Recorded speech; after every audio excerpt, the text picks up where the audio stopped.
নমস্কাৰ চাবিদসকল চৰকাৰী কৰ্মচাৰীসকলৰ দৰমহা 50% বৃদ্ধি পাব হয় চাবিদসকল এক বিশেষ শেহতীয়া খবৰ য'ত অষ্টম দৰমহা আয়োগৰ অধীনত চৰকাৰী কৰ্মচাৰীসকলৰ দৰমহা আৰু পেঞ্চন 50% বৃদ্ধি পাব হয় চাবিদসকল আপোনালোকে ঠিকই শুনিছে কিয়নো চলিত বৰ্ষত সপ্তম দৰমহা আয়োগৰ কাৰ্যকাল সমাপ্ত হোৱাৰ প্ৰতি লক্ষ্য ৰাখি কেন্দ্ৰীয় চৰকাৰে জানুৱাৰী মাহত কৰ্মচাৰীৰ দৰমহা আৰু পেঞ্চন সংশোধনৰ উদ্দেশ্যে অষ্টম দৰমহা আয়োগ ঘোষণা কৰিছে।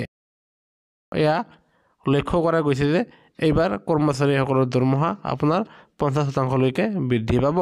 সেয়েহে বিশেষজ্ঞই কয় যে ফাইনেন্স এক্সপ্ৰেছৰ প্ৰতিবেদনত কোৱা হৈছে অষ্টম বেতন আয়োগত 2.28 পৰা 2.86 ভিতৰত ফিটমেণ্ট ফেক্টৰ নিৰ্ধাৰণ কৰিব পাৰে আৰু এই অনুসৰি কেন্দ্ৰীয় চৰকাৰৰ কৰ্মচাৰীৰ বেছিক দৰমহা তেখেতসকলৰ 40 পৰা 50% বৃদ্ধি পাব আৰু সেয়েহে এয়া আছিল এক গুৰুত্বপূৰ্ণ খবৰ যিটো আমি পোনপ্ৰথমে আপোনালোকৰ মাজলৈ লৈ আহিছোঁ যে এইবাৰ আপোনালোকৰ ফিটমেণ্ট ফেক্টৰ আপোনাৰ 2.28 পৰা 2.86 থাকিব পাৰে আৰু তেনে ক্ষেত্ৰত আপোনালোকৰ এইবাৰ দৰমহা যিমান পাই আছে তাৰ লগত আকৌ আপোনালোকৰ 50% বৃদ্ধি হোৱাটো নিশ্চিত হৈছে। সেয়েহে চৰকাৰী কৰ্মচাৰীৰ প্ৰতিটো শেহতীয়া খবৰ আপোনালোকে নিশ্চয় আমাৰ চেনেলটো লাইক কৰি শ্বেয়াৰ আৰু ছাবস্ক্ৰাইব কৰি নাপাহৰিব ভিডিঅ'টো।